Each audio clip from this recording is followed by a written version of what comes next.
ऐसे राम जी को हम बारंबार प्रणाम करते हैं। अब सब लोग अपनी कमर कस के बैठ जाओ, क्योंकि अब बागेश्वर धाम सीधा पहुंच रहा है ब्रजमंडल।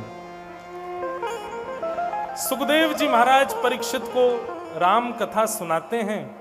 राम कथा के बाद चंद्रवंश के राजाओं की कथा सुनाते हुए 2 श्लोकों में संपूर्ण कृष्ण कथा सुना करके सुखदेव जी मौन हो गए। परीक्षित जी महाराज ने चरणों में प्रणाम किया, बोले भगवान कृष्ण कथा इतनी सूक्ष्म मत सुनाइए। मेरे पांडवों की रक्षा उन्होंने की, मेरी मातृ गर्भ में रक्षा जिस श्री कृष्ण ने की है उनकी कथा कृपा करके मुझे विस्तार से सुनाइए।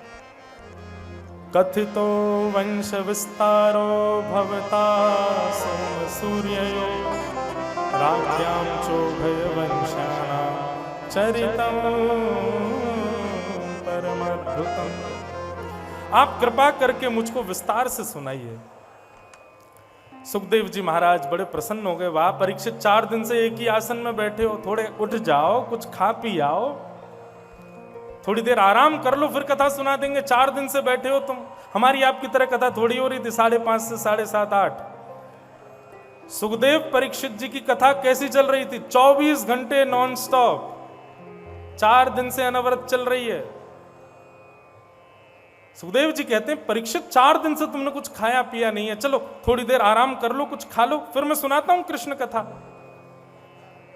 परीक्षित जी इतनी अच्छी बात कहते हैं। परीक्षित जी कहते हैं भगवान वास्तविकता में यदि 4 दिन की कथा सुनने के बाद मुझको भूख लगने लग जाए, मेरा उठने का मन होने लग जाए, कुछ जल आदि पान आदि किसी कार्य के लिए मेरा जाने का मन हो जाए, तो ये समझ लीजिए कि मैंने कथा सुनी ही नहीं है अभी।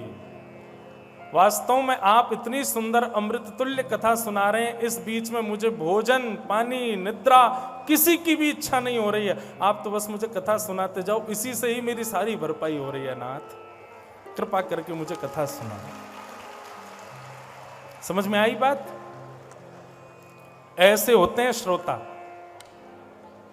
जिनको एक क्षण के लिए भी भगवत कथा से विमुख कर दिया जाए तो महाराज बेचैन हो जाएं।